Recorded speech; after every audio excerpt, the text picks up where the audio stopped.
Bienvenidos a otro episodio de Nadie nos preguntó, el podcast de Francisco, Emerson y Ana Karina.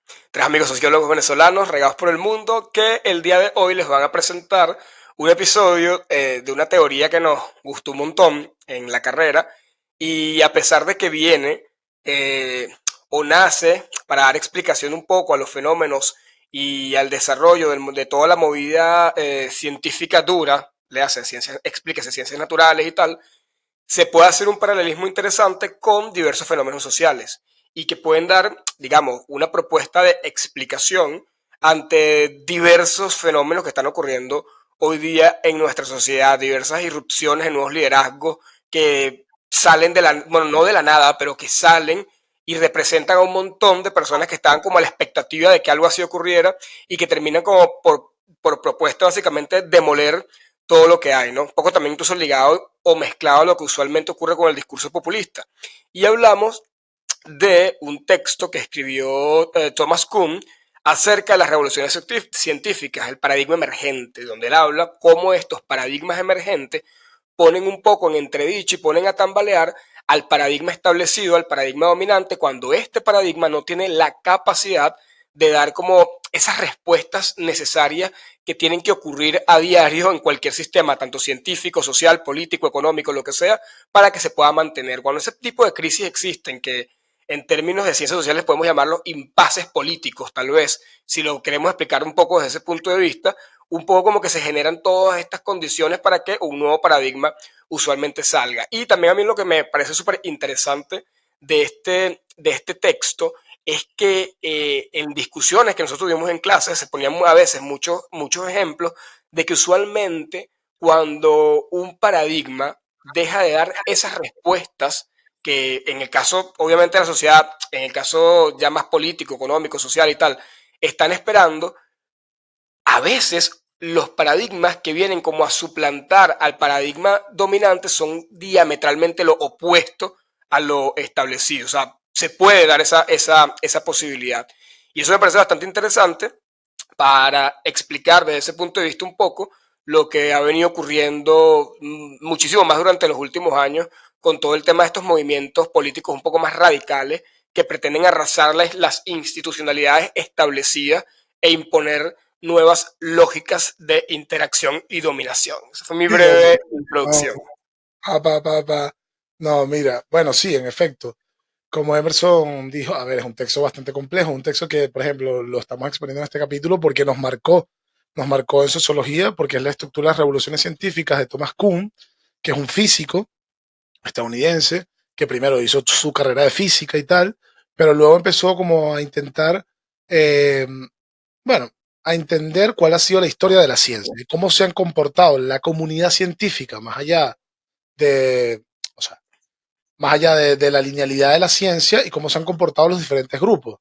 Entonces llega a varias conclusiones interesantes que nos sirven no solamente para crear paralelismos en el mundo social, sino para entender, y esto es una de las cosas importantes, que la ciencia es una empresa humana.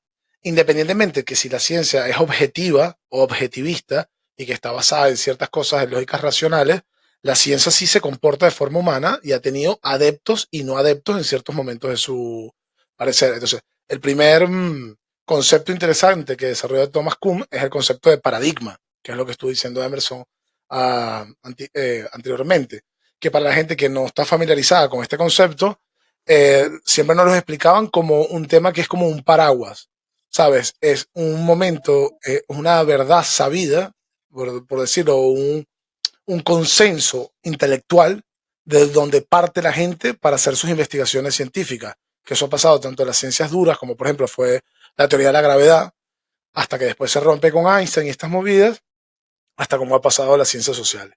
Entonces, cuando nosotros observamos la ciencia, una de las cosas interesantes que expresa este libro es que no se comporta, o sea, la ciencia que es objetivista no se comporta de forma objetivista, sino se, vamos a ponerlo en términos así un poco chepacandela, por modas y verdades históricas. Entonces, lo que es verdad en un momento no es verdad en otro, aún dentro de una empresa tan verdadera como la ciencia. Entonces luego hay varios conceptos que es interesante desarrollar, como el de ciencia normal, que es la gente que sencillamente reproduce el método de lo que está establecido. Cuando se hace ciencia normal demasiado tiempo, no se rompen los paradigmas y como pareciera que la ciencia no evoluciona. Entonces son varias cosas que podemos como crear, como crear estos paralelismos sociales que son muy interesantes y en políticas aún más. No sé si Karina quiere agregar.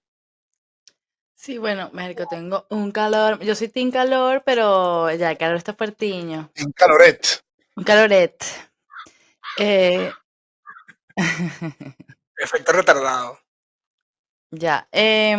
No, bueno, cuando nosotros tuvimos la oportunidad de ver a Kun, fue con Campos, otra vez. Parece que nos marcó un montón. La verdad es que uno viene con todos los prejuicios de, bueno, las ciencias sociales, humanas, son súper subjetivas, nunca le van a alcanzar, no le van a llegar los pies a las ciencias duras, porque son ciencias duras.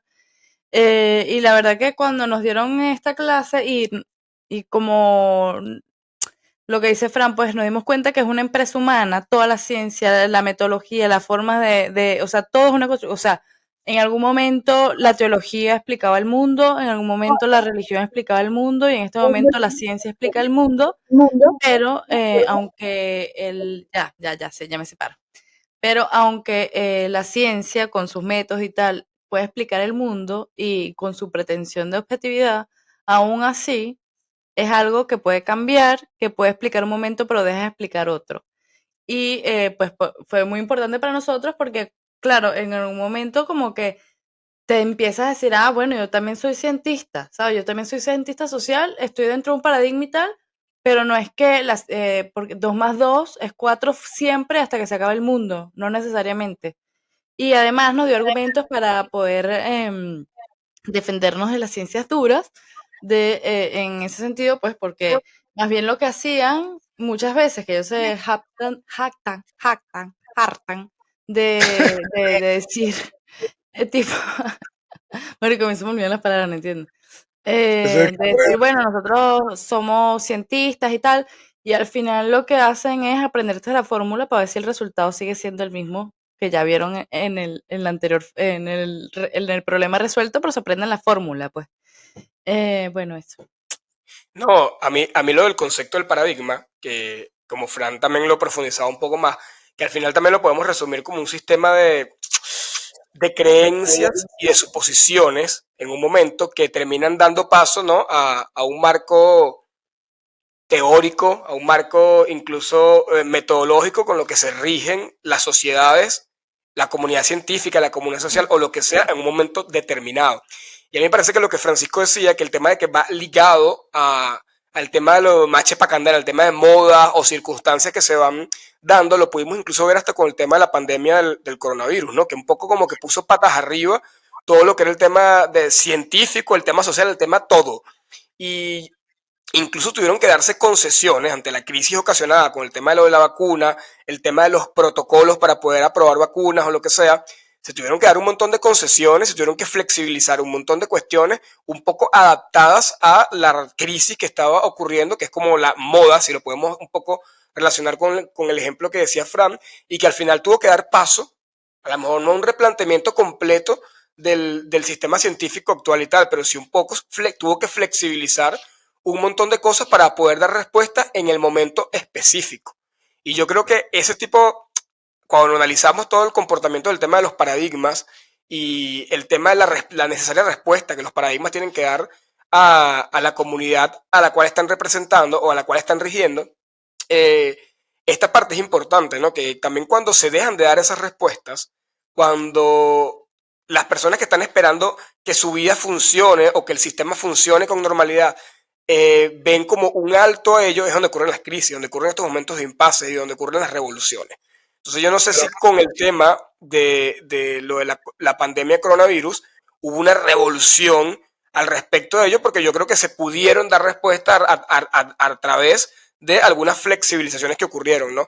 Pero sin duda que en el tema social, que además es lo que más nos atañe, el tema político, sí tenemos un montón de ejemplos más para mezclarlos o ligarlos con esta teoría, ¿no? Incluso el tema del chavismo es un vivo ejemplo de ello. Yo mi tesis de grado justamente la escribí sobre la génesis del populismo chavista, que en algún capítulo me encantaría que habláramos un poco más a profundidad de ello, pero en muy resumidas cuentas lo que ocurrió en ese momento fue que el sistema dominante, el paradigma dominante, en ese momento que era un sistema de creencias, que era un sistema de creencias, de suposiciones, de métodos, de una manera de ver la vida y de hacer la vida en la Venezuela durante la democracia de la llamada Cuarta República, dejó de dar respuesta a sus ciudadanos y comenzó a ocurrir crisis. Comenzó a darse el tema de la visibilización de un montón de problemas que estaban escondidos en la sociedad y que por diversos fenómenos y no fenómenos, diversos sucesos que ocurrieron en ese periodo histórico del inicio del chavismo y del fin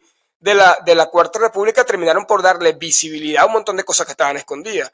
Y la realidad es que cuando se da visibilidad a todas esas retenciones, todas esas aspiraciones retenidas de la sociedad y se interconecta con un discurso que intente, digamos, ser paraguas de todo ello, ocurren las revoluciones que fue terminando, fue el surgir del chavismo, ¿no? Como que ese impasse político que en la Cuarta República, la democracia, dejó de dar respuesta a las grandes mayorías sociales, las grandes mayorías sociales se dejaron de ver representadas, y este es otro factor aquí importante que deberíamos analizar en el resto del capítulo, que es el tema de la representación, del sentirse representado. Por supuesto que toda esta crisis dio paso a que saliera un loco a decir, mira, ¿sabes qué? Yo sí los represento, yo sí los entiendo, yo sí los leo, yo sí tal, y plantear un nuevo escenario, un nuevo paradigma, que básicamente su propuesta era arrasar completamente el paradigma anterior. Y donde yo decía que es interesante aquí hablar de cómo estos paradigmas emergentes, en el tema, al menos en el tema de lo que más conocemos nosotros, por supuesto, que es el tema de las ciencias sociales, cuando surgen pueden terminar como arrasando todo a su paso. Pero hay dos temas interesantes, bueno, digo, dos temas interesantes de este texto que es, yo creo que lo que realmente, porque él analiza cómo, por ejemplo, o sea, él analiza dos hitos, un hito histórico que es muy importante dentro de la física, porque él es físico, que es el tema de la física general de Newton, del tema de la naturaleza, de cómo se comportan los objetos y de la gravedad y toda la vaina, y luego el descubrimiento de la relatividad de Einstein, que son, o sea, son complementarios pero a la vez como se enfrentan entre sí. Y el tema es el hito de la verdad. Es decir, lo importante de este texto, más allá de describirnos la historia de la ciencia, que es muy interesante y que es toda una disciplina dentro de la, bueno, filosofía de la ciencia, es lo que dice Emerson, es hablar del hito de la verdad. Normalmente estamos muchas veces metidos en una dinámica que estamos convencidos de que existe una verdad, pero con este texto te das cuenta de que esa verdad es completamente histórica, circunstancial y modal, ¿sabes? De modas. O sea, bueno, de modas porque van atados a una verdad específica en ese momento, la ciencia y tal. Entonces, ese es un aspecto. Y el otro, dice Emerson, trasladando a las ciencias sociales, que es lo más interesante, el tema de unas verdades circunstanciales, y con el chavismo, es un tema gran cham, ¿no? De como de la hegemonía de las verdades en ciertos momentos determinados, que lo hablamos en el capítulo anterior, de la hegemonía de la heterosexualidad, de la hegemonía de un montón de temas. Entonces, lo interesante de este texto es poner en relieve o inclusive quitarle poder a lo que históricamente se conoce como una verdad. ¿Sabes? Darte cuenta de que sencillamente son momentos específicos donde alguien o logra casar, ya trasladándolo a la política, no estoy hablando de la ciencia, logra cazar un momento paradigmático o interpretar ciertas cosas o representarlas de una forma y crear una hegemonía específica. Entonces, dentro de cuando estudias sociología, lo interesante de ese texto es que relativiza el concepto de verdad, porque históricamente hasta una empresa que en teoría es objetivista y está sentada sobre una verdad, te das cuenta cómo tiene comportamientos antagónicos en su historia. Es que yo creo que ni siquiera es la búsqueda de la verdad, sino de explicar la ciencia como un método o un paradigma que da soluciones. Yo creo que él ni siquiera discute el tema de la verdad, al menos. O sea, capaz afuera de ello es que la verdad es, digamos, depende del momento y de la circunstancia, pero él lo que habla es de algo que da soluciones en algún momento, una forma de explicar la realidad que da soluciones en un momento y otra que deja de dar soluciones. De hecho, eh, recordando lo de Kuhn, también recordé, también, bueno, toda esta discusión de qué es la ciencia, cómo es la ciencia, que otro gran profe, Diego Larrique, nos habló de una coñaza que se dio entre Popper, entre Popper Popper, no es lo que te metes por la nariz. Popper es un filósofo, ¿viste? Se llama Karl Mira, Popper. bro, ¿Cómo te confundes de esa manera cómo te caes con los kilos de esa manera tan Y abrupta? Karina, que mira, pásame ese topper. Pásame el popper. No, bueno, marico, y hablando de marginalidad, la otra vez que estaba hablando de la chica que ella quería que la llamaran por un nombre masculino y era Iván. Y yo dije Brian, marico, está viendo la vaina y dije, marico, porque soy tan malandra. O sea, lo que se me ocurrió a mí es que imagínate que alguien quiera llamarse Brian, que lo escoja por sí mismo. Los, La tra- bicha los, que se quería los- llamar John Nike, y que Karina, ¿qué es eso? O sea, los Marico, transgéneros que tienen tanta, digamos, tanto gusto, tanta capacidad de estética. Bueno, a él sí, en ese momento lo de Popper, lo de la falseabilidad, que era si una hipótesis no, hasta que una hipótesis no, ¿cómo es el tema? Es como, si puedes falsear la hipótesis, esto puede llegar a ser una verdad, ¿no? No sé claro, cómo, bueno, sí, sí, sí. esa discusión de la búsqueda de la verdad se daba en otros autores que también, bueno, yo tampoco es que soy una estudiosa de Kuhn y sé todo lo que dijo, pero yo recordando era como la búsqueda de la respuesta. Y sobre lo que decía Emerson, no sé qué hice. Y sobre lo que dijo Emerson del chavismo y eso, yo no creo que sea un cambio de paradigma, porque un cambio de paradigma, digamos, es totalmente distinto a lo que sucedió. Y es inconmensurable, bueno, el resumen que pasó Frank. O sea, no tiene nada que ver. Y yo creo que el chavismo es la continuidad nefasta de algunas políticas de AD y de otros partidos políticos y no ha sido, o sea, si de repente tú me decías que pasaba del presidencialismo, de la democracia representativa a ¿cómo era? La que Participativa. a participativa, bueno, te digo, ay, sí hubo un verdadero cambio, eso no sucedió, o sea, así que el cambio, no se rompió nada y no hubo verdaderamente un cambio de paradigma, que me imagino que es solo una lectura, una epistemología, un epistem de partido, pero yo no sé, no lo veo como un cambio de paradigma total porque me parece lo mismo, pero malandro. Pero o claro, sea, es que funciona. podemos debatir si fue total o no, pero claro que sí hubo un cambio. O sea, de que hubo un quiebre en la linealidad política, en el sistema eh, de concepción de la política, de la vida y de cómo se deberían hacer las cosas, claro que lo hubo. O sea, la propuesta del chavismo fue nada más y nada menos que la realización de una nueva constitución, que le dio al país un nuevo marco legal, social, económico y total. Que hubo continuidad de otras políticas, pues claro, por supuesto. Que fue a lo malandro y sobre todo después del golpe de abril, que fue la radicalización del chavismo. Y por eso es que lo de Venezuela, que ahora es una locura y es como una corporación criminal, es muy difícil a veces analizarla desde el punto de vista de alguna de estas teorías, porque yo creo que muchas de las cosas que pasan en Venezuela a veces son como, no tienen incluso hasta precedentes, ¿no? De ejemplos políticos como famosos en el mundo, pero yo sí creo que hubo un cambio de paradigma para mal, pero sí lo hubo. Bueno, pero bueno, eso puede ser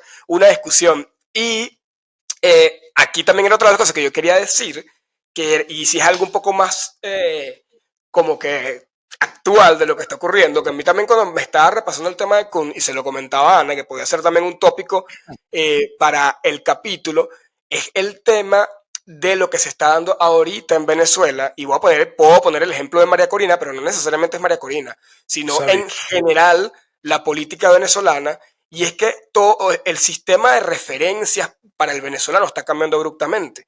Y es que antes nosotros, y ustedes estaban, por ejemplo, cuando estudiábamos en la universidad, el tema del discurso y la pegada que tenía de la universidad pública a la universidad gratuita, o que los servicios son públicos, los servicios son gratuitos, o sea, como que en la mentalidad del venezolano, esa era, digamos, en esencia, el, el, el sistema imperante. Y que también, bueno, aquí también para darle un poco la razón a Ana Karina, el chavismo incluso fue un poco también, el surgir del chavismo fue un quiebre con el intento del segundo gobierno de Carlos Andrés Pérez en términos económicos, porque incluso mucho de la narrativa discursiva del chavismo era recuperar un poco lo anterior, que era el tema rentista y tal, cuando los precios del petróleo estaban a full y no sé qué, cuando se intentaron dar ciertas reformas económicas un poco más liberales en el 89, pues bueno, eso le dio al chavismo toda una serie de herramientas discursivas para surgir. Pero ahora lo que está pasando en Venezuela es que me parece a mí que la gente de todos los estratos, o sea, y me parece que esto es totalmente transversal, está súper abierta a un cambio de, bueno, no me importa ahora el tema de pagar, pero que el servicio me funcione, no me importa el tema de, bueno, decide pagarle al chamo o lo que sea una escuela, pero que bueno, que tenga el maestro de inglés, de matemática, de física y de química, que en los liceos públicos no los hay. O sea, como toda una mentalidad o un cambio de mentalidad me parece a mí hacia el tema de procesos como la privatización, incluso en términos discursivos. Antes nosotros en Venezuela no veíamos pegada o llegada o aceptación a discursos que promovieran abiertamente, por ejemplo, el capitalismo. O sea, eso, había siempre como un miedo, como una cosa hacia ello.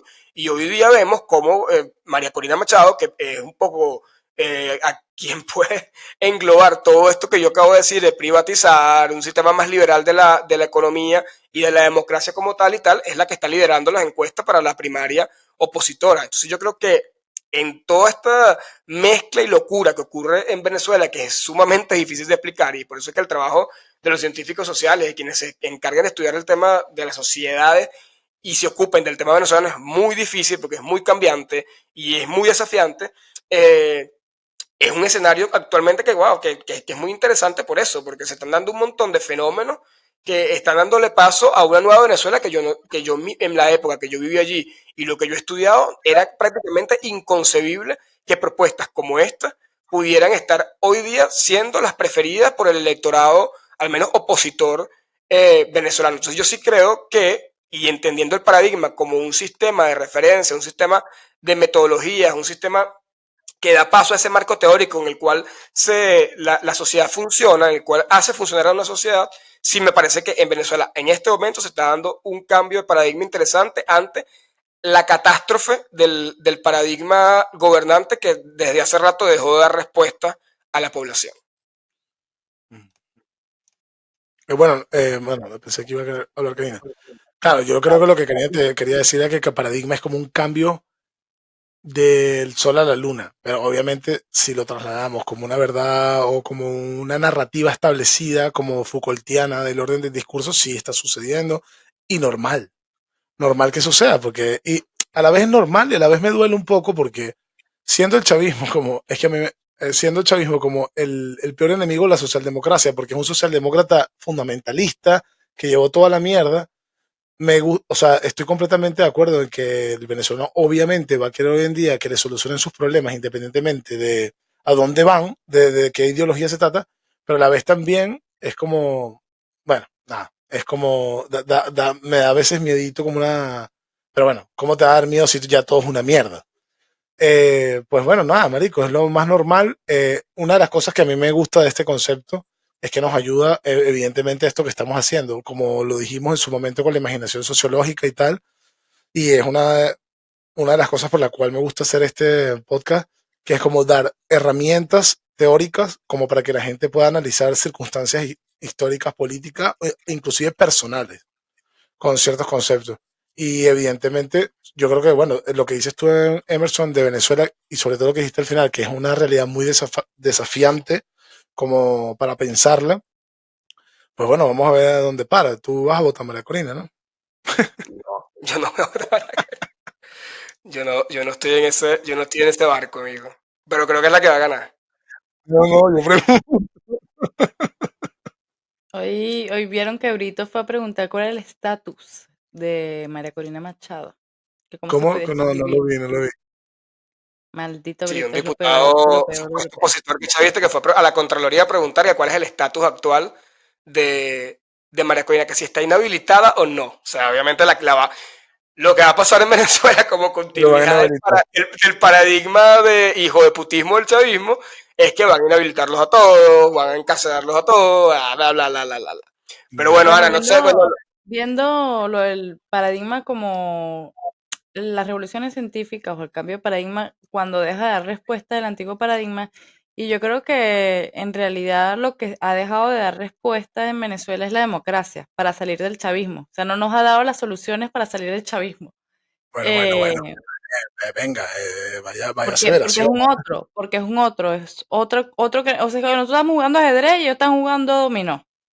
Entonces, la democracia parece no tener ninguna herramienta para poder salir del chavismo y ha dejado de dar, digamos, respuesta. Capaz, yo no sé si el venezolano está mutando a ser un homo capitalista, ni si ahora prefiere pagar la escuela privada o qué, no lo sé, no he visto ninguna encuesta, no he visto muchas opiniones al respecto, pero sí creo que capaz preferiría, o sea, están yéndose a otro extremo, a decir, mira, Sí, quiero otras formas quizás más dictatoriales, no desde porque esto es una dictadura, pero sin ni siquiera un orden, que al final creo que eso es lo que tiene grabado la gente sobre la dictadura, que es orden, progreso, por ejemplo, de Pérez Jiménez, de Franco, cuando tú escuchas a esta gente, ¿qué? es el Che, típico mito es que eso es un mito de las dictaduras. Por Cuando eso, tú es te el pones mito a de la analizar cualquier dictadura. dictadura, ninguna es orden. Todas son un puto desorden. Ya, pero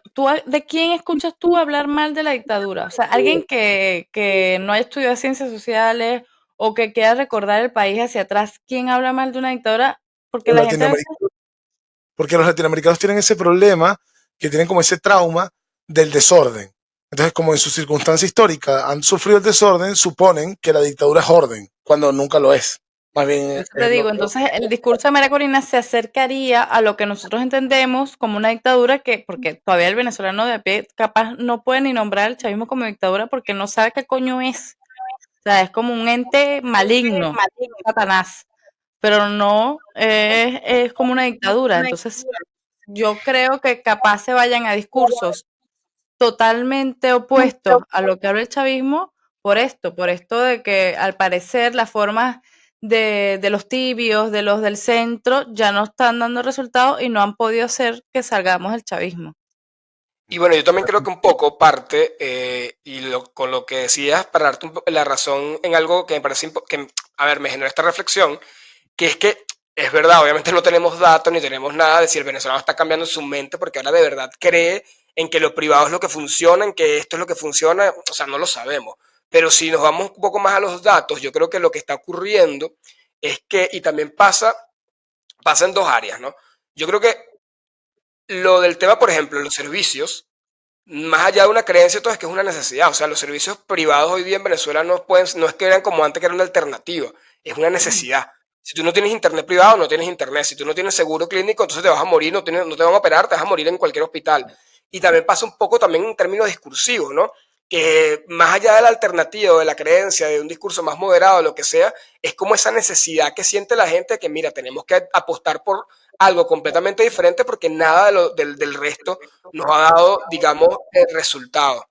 Y esto, como para mezclarlo un poco con lo que decía Kuhn, que además, bueno, él obviamente, como decía Frank, científico duro, yo creo que en esencia, obviamente, señalar las cosas como cambio de paradigma puede ser, digamos, muy atrevido, pero sin duda, en esencia, sí vemos muchos elementos, los cuales él plantea en su libro, en la realidad, por ejemplo, actual venezolana, que es que la gente justamente está tratando de alguna manera u otra a apostar por algo completamente diverso ante la incapacidad del paradigma dominante de generar unas mínimas condiciones para que las cosas surjan o caminan por sí mismas. Entonces yo a eso era lo que yo quería como que en esencia un poco llegar con el tema del ejemplo de Venezuela.